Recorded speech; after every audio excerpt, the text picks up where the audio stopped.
Olá, seja bem-vindo a mais uma aula. Item A. Use o método das tensões de nó para determinar VO no circuito abaixo. Item B.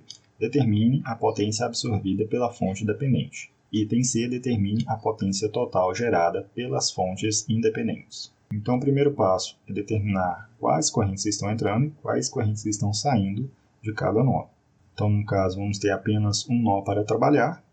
E aí, perceba que é o seguinte, eu tenho aqui a corrente, a fonte de tensão dependente de corrente, na qual nós temos a corrente que flui pelo resistor de 20 ohms, está fluindo no sentido ali de entrar no nó, porém a corrente que essa fonte depende, ela está saindo do nó, então vai ser essa mesma corrente, mas com um sinal contrário. Então vamos para as correntes que entram no nó. Corrente da fonte de corrente, 3 amperes, mais a corrente que flui ali pelo resistor de 20 ohms. Então vai ficar 80 menos VO dividido por 20. Do outro lado, as correntes que saem, VO dividido por 200, mais VO mais 5. E aí que a gente já tem a fonte de corrente, a fonte de tensão dependente, né? Que ela vai ser o seguinte, a sua corrente IX vai ser a corrente aqui, diferença de potencial VO menos 80 dividido por 20. Vou simplificar, vai ficar 0,05 VO menos 4. Substituindo aqui, 0,05 VO menos 4. Divididos ali por 20, na verdade por 10. Por que mais aqui, se é uma diferença de potencial VO, menos aqui a diferença potencial dessa fonte de tensão? Aqui é por conta do sinal. Então, se eu fazer VO menos a tensão ali da fonte de tensão dependente, vai ficar menos, sei lá, VA. E ao final das contas vai ser uma soma, VO mais VA. Então, por isso que ficou dessa forma.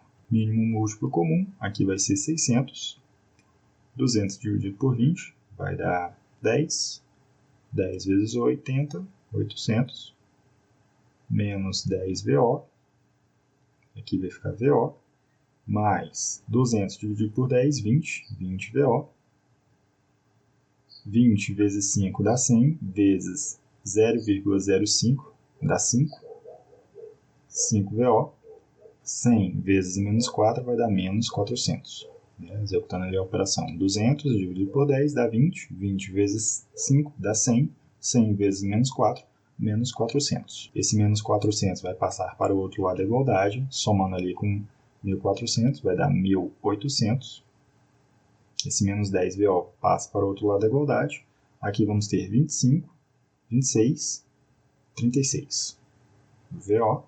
Então, VO vai ser o valor de 50 volts. Vamos para o item B.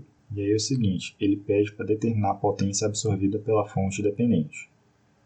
Então, vamos ter o seguinte, eu vou determinar a diferença de potencial nos seus terminais, né, que vai ser 5 vezes a corrente X, e depois eu preciso calcular a corrente que flui aqui, tanto por ele quanto pelo resistor de 10 ohms. Então, vamos determinar a sua tensão, vou chamar de tensão VA. Vai ser 5 vezes 0,05 VO menos 4. O valor da tensão vai ser menos 7,5 volts. E a corrente que flui ali pelos componentes vai ser determinado por essa equação. 50 menos o valor anterior, que deu menos 7,5, dividido por 10. 5,75 amperes. Então aqui vai ficar 50 menos, aqui a gente resolveu, 7,5 dividido por 10, que aí vai dar o valor de 4,25 amperes. Então, a potência dissipada pela fonte dependente é menos 7,5 vezes 4,25. Valor de menos 31,875 watts. E agora vamos para o item C, na qual devemos calcular a potência gerada pelas fontes independentes. Então, a potência gerada pela fonte de corrente vai ser a corrente, dela propriamente dito, vezes a tensão, essa diferença de potencial aqui, potência da fonte, vai ser 3 amperes vezes 50, 150 watts. Agora, vamos para a fonte de tensão. A fonte de tensão é essa corrente X aqui, porém no sentido contrário. Então, se ela é 4,5, vai ser menos 4,5. E agora, para o caso da fonte de tensão, a corrente que flui por ela vai ser 80 menos VO dividido por 20. Perceba que agora estamos adotando o sentido correto aqui da fonte de corrente. O sentido da corrente X é para o caso aqui da fonte dependente, mas no circuito mesmo a corrente flui nesse sentido, ela está entrando no nó. Então aqui vai ser 30 menos 20, 1,5 ampere. Então a potência da fonte de tensão vai ser a tensão propriamente dita vezes a corrente que passa por ele, vai dar o valor de 120 watts. Somando, potência total gerada vai ser de 270 watts. E até a próxima aula.